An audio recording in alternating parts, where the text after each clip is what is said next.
Captain Wu Jin checked his weapon for the third time in 5 minutes. His hands were steady, but his mind raced as explosions echoed through the metal walls of Asteria Station. The neutral space station had been a peaceful trading hub just hours ago. Now it was caught in the middle of a war between humans and the Kithari Empire.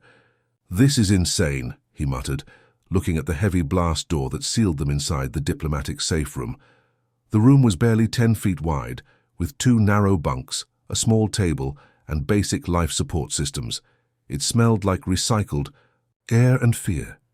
Princess Hana sat on the opposite bunk, her blue-tinted skin almost glowing in the dim light. She wore simple clothes instead of royal robes, but Wu Jin could tell she was nobility by the way she held herself. Straight back, chin up, even in this mess. Her people had killed his friends, his family, and now he was supposed to protect her. "Your human fleet attacked our cargo ships first," she said suddenly, breaking the silence. Her voice was cold but clear. She spoke perfect human language, which somehow made things worse. Wu Jin turned to face her. "Your people destroyed Colony 7, 30,000 civilians. My little sister was there." Hana's expression didn't change, but something flickered in her golden eyes. "War makes monsters of us all." Another explosion shook the station. The lights flickered and both of them looked up at the ceiling. Somewhere above them, human and Kithari warships were trying to kill each other. The safe room's shields could protect them from space battles, but not forever. "How long do these emergency supplies last?" Hana asked, nodding toward the storage compartment. Wu Jin had already checked. 2 weeks if we're careful, maybe 3. And rescue? Could be days, could be months. He sat down on his bunk, keeping his distance. "Depends on who wins up there." The princess was quiet for a long moment. Then she said, "I've never been this close to a human before." "Lucky you," Wu Jin replied. "You're smaller than I expected. Our propaganda shows humans as these massive, brutal creatures with fangs and claws." Wu Jin almost smiled despite himself. "Yeah, well, your people are supposed to be 7 feet tall with acid for blood. Guess we're both disappointed." Another boom echoed through the station. Closer this time. The artificial gravity hiccuped, making them both grab their bunks for support. Emergency lights began flashing red. "The station's taking damage," Wu Jin said, checking his tablet. "Looks like both sides are treating this place as fair game now." Hana moved to the small window that looked out into space. Bright flashes lit up the darkness as ships fired at each other. "My people believe humans are savages who can't be reasoned with, and we think your people are cold-blooded killers who want to wipe us out." "Perhaps we're both right," she said softly. Wu Jin stood up and joined her at the window. A human cruiser exploded in the distance, its debris spinning away into the void. He'd probably known people on that ship. Good people with families and dreams. "This is going to be a long war," he said. Princess Hana nodded. "Yes. And we're stuck here together until someone decides our fate." The two enemies stood side by side, watching their peoples destroy each other, neither knowing that their shared prison would become something neither of them expected. 3 days had passed without a word between them. Wu Jin spent most of his time cleaning his rifle or doing push-ups in the small space. Princess Hana meditated in the corner, sitting perfectly still for hours. They ate their meals in silence, taking turns using the tiny bathroom, avoiding eye contact like strangers on a crowded transport. The awkwardness was suffocating. Every breath felt loud. Every movement seemed to annoy the other person. Wu Jin had guarded diplomats before, but never one whose people had killed everyone he cared about, never one he was supposed to hate. On the 4th morning, everything changed. Wu Jin woke up shivering. The room was dark and cold, much colder than it should be. The steady hum of the life support system had stopped. Emergency lighting cast eerie red shadows on the walls. "The power's out," Hana said from her bunk. She was already awake, already, checking the control panel near the door. Wu Jin grabbed his tablet and ran diagnostics. "Main power is gone. We're running on backup batteries, but they won't last long in this cold." Hana moved to the environmental controls, her fingers dancing, over buttons and switches. "The heating system is completely offline. At this rate, we'll freeze before we run out of air." For the first time since they'd been locked up together, they had to work as a team or die. "Can you fix it?" Wu Jin asked, watching her work. "Maybe, but I need better light and something to eat. My hands are already getting numb." Wu Jin pulled out one of his emergency ration packs and activated the chemical heater. The small meal warmed up quickly, filling the cold room with the smell of beef stew. He handed it to her without thinking. Hana looked surprised. "This is yours. You need steady hands more than I need a full stomach right now." She took the warm pack gratefully, holding it close to her chest for a moment before eating. "Thank you." While she ate, Wu Jin set up his portable work light, giving her better visibility of the control systems. Hana pulled off an access panel and started checking connections inside. "The primary heating coil is burned out," she said, her voice muffled as she reached deep into the machinery. "But I can reroute power through the backup system if I can find the right circuit. You know human technology? All Cathari nobles. Study alien tech, know your enemy and all that." She paused in her work. "Though I suppose you're not really my enemy right now. Just two people trying not to freeze to death." They worked together for hours. Wu Jin held tools and provided light, while Hana rewired circuits and tested connections. Slowly, warmth began flowing back into the room. "There," she said finally, sitting back with satisfaction. "That should hold." As the room warmed up, they shared another meal. This one felt different, less tense. "Your sister," Hana said quietly. "The one on Colony 7. What was she like?" Wu Jin was quiet for a long moment. "Smart, really smart. She wanted to be a teacher, always said she could change the galaxy one kid at a time." He looked at his hands. "She was only 19. Hana nodded slowly. "My brother was 22 when your fleet hit our medical station. He was a doctor, not a soldier. He went there to help wounded civilians." "Medical station? I thought that was a military target." "It wasn't, but your people didn't care." They sat in silence, both lost in memories of people they'd never see again. "Maybe we're both fighting the wrong war," Wu Jin said finally. "Maybe we are." The next morning brought more than just warmth to their small prison. As they shared breakfast, Hana broke the careful silence they'd maintained about their pasts. "I wasn't supposed to be here," she said, stirring her ration pack slowly. "I was supposed to be safe in the palace while my people conquered your colonies." Wu Jin looked up from his meal. "What changed?" "I spoke against the war in the High Council, said we should try peace talks instead of invasion." She laughed bitterly. "My uncle, the Emperor, called me a traitor to our race, said I was weak, corrupted by human propaganda. So they exiled you?" "Worse, they sent me on this diplomatic mission knowing it was a trap, knowing the war would start while I was here." Hana's golden eyes were distant. "I think they hoped I'd die in the fighting. One less voice for peace." Wu Jin felt something shift inside his chest. This wasn't the cold-blooded killer he'd expected. "That's brutal, even for royalty. What about you? You don't seem like the typical soldier." Wu Jin set down his spoon. "I joined up after Colony 7, wanted to kill every Cathari I could find, thought revenge would make the pain stop." He shook his head. "But it doesn't. I've been in 3 battles, watched friends die, killed people I don't even know. Still hurts just as much." "Revenge is a poison that kills the one who drinks it," Hana said softly. "Yeah, well, I'm starting to figure that out." Their conversation was interrupted by a sharp metallic sound from outside their door. Both of them froze, listening. Another sound, like tools working on metal. "That's not a rescue team," Wu Jin whispered, grabbing his rifle. Hana moved to the control panel, her fingers flying over the display. "Someone's cutting through the outer door. They'll be through in minutes." "Can you lock it down?" "Already done, but it won't hold long." She looked at him seriously. "Whoever this is, they're not here to help us." Wu Jin checked his weapon and positioned himself behind the table. "Stay behind me." "I'm not helpless," Hana said, pulling a small energy weapon from her boot. "I may hate war, but I know how to fight." The door exploded inward with a shower of sparks and smoke. 3 figures in dark armor rushed through, weapons raised. Wu Jin couldn't tell if they were human or Cathari. Their suits could have been either. "Take them alive," one of the attackers shouted. Wu Jin opened fire, his rifle lighting up the smoky room. One attacker went down immediately. The other two split up, trying to flank them from both sides. That's when something amazing happened. Without planning or discussion, Wu Jin and Hana moved like they'd been partners for years. As he engaged the attacker on the left, Hana rolled right and took out the second one with precise shots.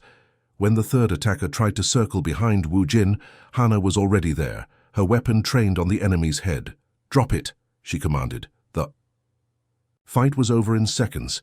3 attackers down and neither Wu Jin nor Hana had a scratch. "How did we do that?" Wu Jin asked, breathing hard. "I don't know," Hana admitted, checking the fallen attackers. "It felt natural, like we knew what each other was thinking." Wu Jin examined the bodies. Mixed human and Cathari equipment, but no identification. "These aren't military, they're mercenaries." "Someone wanted us dead," Hana said grimly. "Someone? Who benefits from this war continuing?" "Well, they picked the wrong targets." As they secured the room and tended to minor injuries, both realized something important had changed. They weren't just 2 enemies stuck together anymore. They were partners. And together they were much stronger than either had expected. 2 weeks had passed since the attack, and still no rescue came. The explosions outside had stopped, but the silence was almost worse. It meant the battle was over, but they had no idea who had won. "Your turn," Wu Jin said, dealing cards across their small table. "Remember, 3 sevens beats 2 kings. Hana picked up her cards, frowning in concentration. She'd gotten better at poker, but her face still showed everything she was thinking. "This game makes no sense. Why would 3 smaller numbers beat 2 larger ones?" "That's just how it works. Like your meditation thing where you have to think about nothing to think about everything." "That's completely different," she laughed, throwing down a terrible hand. "Meditation has logic. This is just gambling." "Everything's gambling if you think about it." Wu Jin collected the cards. "Want to try something else? I could teach you blackjack." "No more card games. My turn to teach you something." Hana moved to sit cross-legged on her bunk. "Come here, I'll show you proper breathing techniques." Wu Jin had learned not to argue with her when she got that determined look. Over the past weeks, he'd discovered that Princess Hana was nothing like the cold, distant royalty he'd imagined. She was stubborn, funny, and incredibly smart. She also had terrible taste in card games, but could fix any broken machine in minutes. "Sit like this," she instructed, patting the space beside her. "Back straight, but not tense." He sat down, trying to copy her posture. "This feels weird." "Everything feels weird until you get used to it. Now breathe in slowly through your nose. Count to 4. Wu Jin followed her instructions, breathing deeply. The air recycling system made a soft humming sound he'd never really noticed before. "Good. Now hold it for 4 counts, then breathe out for 4 counts. As they breathed together, Wu Jin felt some of the constant tension in his shoulders start to fade. "Is this what you do when you sit quietly for hours?" "Part of it. We also think about our place in the universe, about connection and balance." Hana's voice was softer now, almost hypnotic. "My people believe all living things are connected by invisible threads. When we fight, we damage those connections." Sounds peaceful, very different from human philosophy. What do humans believe? Wu Jin thought about it. That we make our own destiny. That if we work hard enough, fight hard enough, we can overcome anything, even death sometimes. That's why you're such good soldiers, but also why you struggle with loss. They breathed in silence for a while. Then Hana asked, "What did you want to be before the war, before you became a soldier?" "A teacher. Actually, like my sister. I wanted to work with kids who'd gotten in trouble, help them find better paths." He opened his eyes. "Stupid, right? Here I am with a gun instead of books." "It's not stupid. Teaching and protecting aren't so different. Both are about helping others grow." "What about you? What does a princess dream about?" Hana smiled sadly. "I wanted to be an engineer. Build bridges between worlds, literally and figuratively. Design ships that could explore instead of destroy." She gestured around their small room. "I used to sketch starship designs for hours. Ships that could carry families to new homes, not weapons to battlefields." "You still could, after the war. If there is an after, if either of our people survive this madness. That night, as they lay in their bunks, Wu Jin found himself thinking about her dreams. About starships built for exploration instead of war. About bridges between worlds, Hana, he said quietly into the darkness. Yes? When we get out of here, would you show me those ship designs? There was a long pause. Then, so softly he almost missed it. I'd like that. For the first time since Colony 7, Wu Jin fell asleep thinking about the future instead of the past. 3 weeks in, and their supplies were running dangerously low. Wu Jin counted the remaining ration packs for the 5th time that day, hoping the numbers would somehow change. They didn't. 2 days left, maybe 3 if we cut portions again, he said, closing the storage compartment. Hana looked up from where she was checking the water recycler. A nasty cut on her arm from the assassin attack had reopened during her work, blood seeping through the makeshift bandage. Your arm is bleeding again, Wu Jin said, moving toward her with the medical kit. It's fine. The recycler is more important right now. Hana, sit down. Let me look at it. She started to protest, but he gave her that look she'd learned meant he wouldn't give up. With a sigh, she sat on her bunk and rolled up her sleeve. The wound was deeper than either of them had realized. The emergency medical supplies were basic, but Wu Jin worked carefully, cleaning the cut and applying fresh bandages. You have gentle hands for a soldier, Hana said quietly. My mom was a nurse. She taught me basic first aid when I was young. His fingers were steady as he wrapped the bandage. She said everyone should know how to help people heal. She sounds like a wise woman. She was. Wu Jin's voice grew quiet. She died in the first Cathari attack on our system, stayed behind at the hospital to help evacuate patients. Hana felt something twist in her chest. I'm sorry. Not your fault. You weren't even there. But as he finished with her bandage, Hana couldn't shake the feeling that somehow it was her fault. Her people had done this. Her uncle's war had killed his mother, his sister, everyone he'd ever loved. That night, Wu Jin's screams woke her up. He was thrashing in his bunk, caught in some terrible dream. Sweat covered his face, and he kept saying, No, get them out, over and over. Wu Jin, she whispered, gently shaking his shoulder. Wake up, you're safe. His eyes snapped open, wild and frightened. For a moment, he didn't seem to recognize her. It's okay, she said softly. You're on the station, you're with me. He sat up slowly, running his hands through his hair. Sorry. I didn't mean to wake you. Don't apologize. What was it about? The same thing as always, Colony 7. I keep seeing my sister calling for help, but I can't reach her. He looked at his hands. In the dream, I'm always too late. Without thinking, Hana moved from her bunk to sit beside him. You couldn't have saved her. You weren't even there. That's the problem. I should have been there, should have died with them instead of... He gestured helplessly around their small prison. Instead of what? Living, fighting, meeting me. The question hung in the air between them. When had this happened? When had she stopped being the enemy and become someone whose opinion mattered to him? This is wrong, Wu Jin said suddenly. Everything I'm feeling right now is wrong. Why? Because you're Cathari. Because your people killed my family. Because I'm supposed to hate you. Hana felt her heart racing. And do you? Hate me? He looked at her then. Really looked at her. Her golden eyes, her blue-tinted skin, the way she sat close enough that he could smell the faint scent of whatever soap she used. No, he admitted. I don't hate you. I should, but I don't. I don't hate you either, she whispered. I should. You're human. You're everything I was taught to fear. But when I look at you, I see someone who protects people. Someone who shares his food when he's hungry and tends wounds when his hands are shaking from nightmares. They were sitting so close now that their knees were touching. The small room felt even smaller. What are we doing, Hana? I don't know. Something that will probably get us both killed. But neither of them moved away. Instead, as if drawn by gravity, they moved closer. The morning after their quiet confession brought an unexpected discovery. While checking the assassin's equipment more thoroughly, Hana found something they'd missed before. A small data chip hidden inside one of the armor suits. Look at this, she said, holding up the tiny device. It was sealed inside a hidden compartment. Wu Jin examined the chip carefully. Military-grade encryption. Whatever's on here, someone really didn't want it found. Can we access it? Maybe. The station's computer system might be able to crack basic encryption. He plugged the chip into the wall terminal. This could take hours, though. They waited, sharing their meager breakfast while the computer worked. When the files finally opened, what they found made both of them sick. "These are communication logs," Hana said, reading over Wu Jin's shoulder.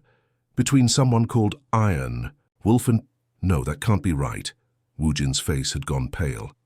"Iron Wolf is General Park, head of human military procurement. I've seen that code name in official reports. The messages were clear and damning. Iron Wolf was coordinating with someone called Golden Serpent, arranging weapon shipments, target lists, and battle strategies. But these weren't military communications between enemies. They were business partners. Golden Serpent has to be someone high up in our government," Hana said, her voice shaking.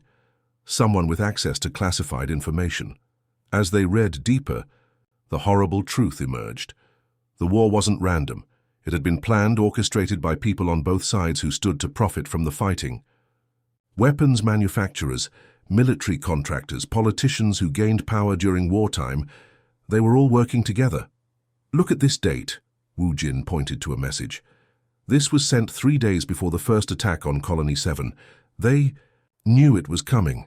Hana felt tears in her eyes. "My brother's medical station.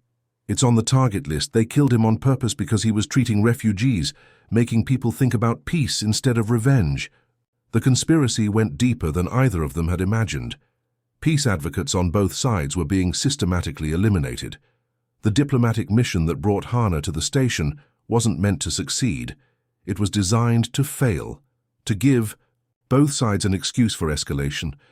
Your uncle," Wu Jin said quietly, reading another file.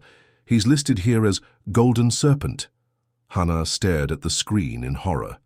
Her own uncle, the man who'd raised her after her parents died, was behind. Her brother's murder, behind this entire war. "He wanted me dead too," she whispered. "That's why he sent me here. I was too much trouble asking too many questions about peace, and General Park wanted me assigned to this mission specifically. Probably hoped I'd die in the fighting." Wu Jin's hands were shaking with anger. "They're using our grief, our need for revenge to make themselves rich." A new message popped up on the screen, a recent communication between the conspirators. Wu Jin and Hana read it with growing fear. "They know we're alive," Hana said. "They're planning another assassination attempt. More than that, look at this part." Wu Jin pointed to a section about cleaning up loose ends. "They're going to blame us for the attacks, make it look like we're working together as traitors." "That's actually not far from the truth now," Hana said with a bitter laugh. "No, this is different. They'll say we've been planning this from the beginning, that the whole diplomatic mission was a setup." Wu Jin started copying files to his personal device. "We need to get this information out somehow." "To who?" "Everyone we trusted is either dead or part of the conspiracy." Suddenly, alarms began, blaring throughout the station. Emergency lights flashed and automated voices announced incoming ships. "They're coming," Hana said, looking out the small window. "Multiple vessels, both human and Cathari flags." "That's impossible. Our fleets are at war." "Not anymore. At least not when it comes to killing us." Wu Jin grabbed his rifle and checked the ammunition. "How long do we have?" "Minutes, maybe less." Hana was already working on the door controls. "I can seal us in, but they'll cut through eventually." As the station shook from docking procedures, both of them realized their quiet. Sanctuary was about to become a battleground, but now they weren't just fighting for their lives. They were fighting for the truth that could end a war. The blast doors exploded inward with military precision. Smoke filled their small sanctuary as armed soldiers poured through, humans in black combat gear on one side, Cathari warriors in silver armor on the other. Both groups moved with deadly efficiency, weapons trained on Wu Jin and Hana. "Drop your weapons, soldier," shouted the human commander, a woman with cold eyes and colonel's insignia. Wu Jin looked at his rifle, then at Hana beside him. For a moment he considered fighting. They could barricade themselves, make a stand together. But he could see at least a dozen soldiers, and Hana was already raising her hands. "Don't," she said quietly. We need to stay alive to tell the truth. He let his rifle clatter to the floor.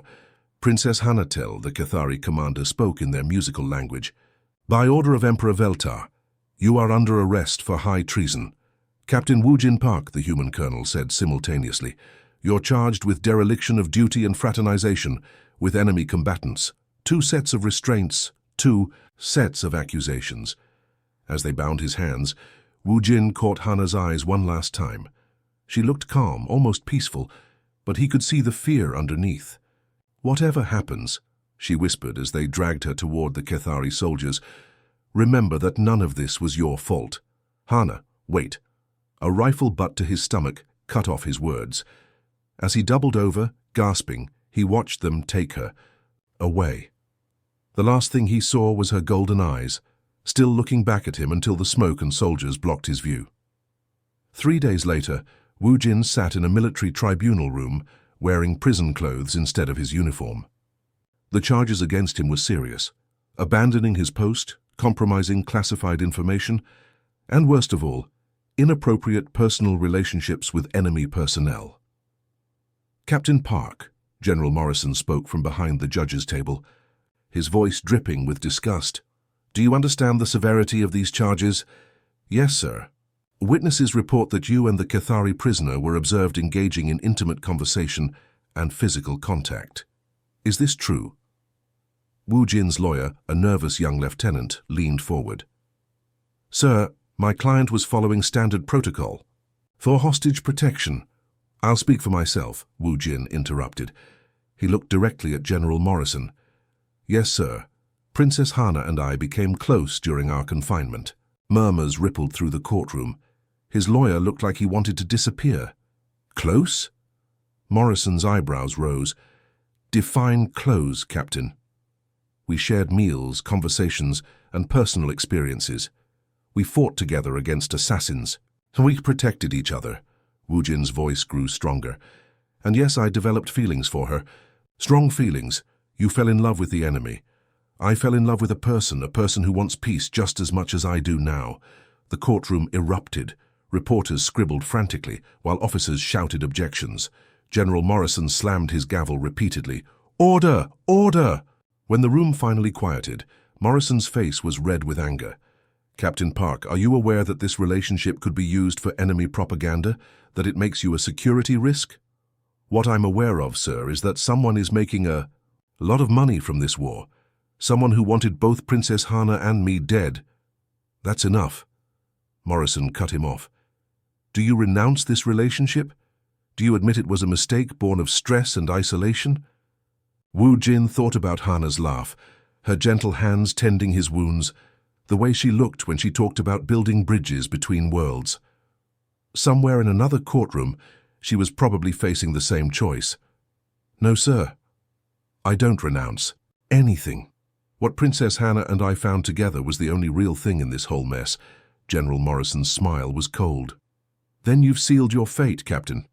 This tribunal finds you guilty on all charges. You're sentenced to life in military prison. Lieutenant Kim had been Woojin's communications officer for 2 years. She'd also been quietly copying files from his personal device before the arrest, following his emergency protocol instructions. Now sitting in her small apartment on Earth, she stared at the evidence that could change everything. The conspiracy files were worse than she'd imagined. Names, dates, money transfers, everything was there. But she was just a junior officer. Who would believe her? Her answer came from an unexpected source. Dr. Yuki Tanaka, a war correspondent who'd been investigating suspicious military contracts, had been asking questions about Captain Park's arrest. When Kim reached out through encrypted channels, the journalist jumped at the chance to examine the files. This is incredible, Dr. Tanaka said over their secure video call. Do you realize what you have here? This proves the entire war was manufactured. Can you get it published? Better than that. I have contacts in the Cathari peace movement. If we can coordinate a simultaneous release. Meanwhile, on the Cathari homeworld, Princess Hana sat in a cold cell awaiting execution. She'd refused every offer to denounce her relationship with Woojin, even when her cousin Prince Daewon visited to plead with her. Just say it was a tactical deception, he begged through the energy bars. Say you were gathering intelligence. Uncle will commute.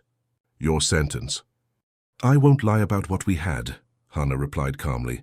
Wu Jin and I found something real in all this madness. I won't let them turn it into another weapon. Daewon sighed. He'd always admired his cousin's integrity, even when it frustrated him. There might be another way. I've been contacted by someone claiming to have evidence about the war's true origins. Hana looked up sharply. What kind of evidence? Communications between Uncle and human military contractors. Planning sessions, target lists, profit-sharing agreements. Daewon's voice dropped to a whisper. If it's real, it proves everything you said about this war being wrong. The revelation broke simultaneously on both worlds. Dr. Tanaka's exposé ran on every major human news network, while Prince Daewon leaked the same information to Cathari opposition groups. The galaxy exploded in outrage. On Earth, protesters filled the streets demanding General Morrison's arrest. Military families who'd lost loved ones in the war discovered their sacrifices had been for corporate profits, not planetary defense. The Human Council of Representatives called emergency sessions as evidence of the conspiracy dominated every news cycle. The people are calling for blood, General Morrison told his co-conspirators in a panicked video conference. We need to accelerate the executions before this gets worse, but it was already too late. On the Cathari homeworld, Prince Daewon had shared the evidence with moderate factions who'd always opposed the war. When they revealed that Emperor Veltar had been profiting from his own people's deaths, revolution seemed inevitable. The most powerful revelation wasn't the financial corruption, though. It was the love story itself.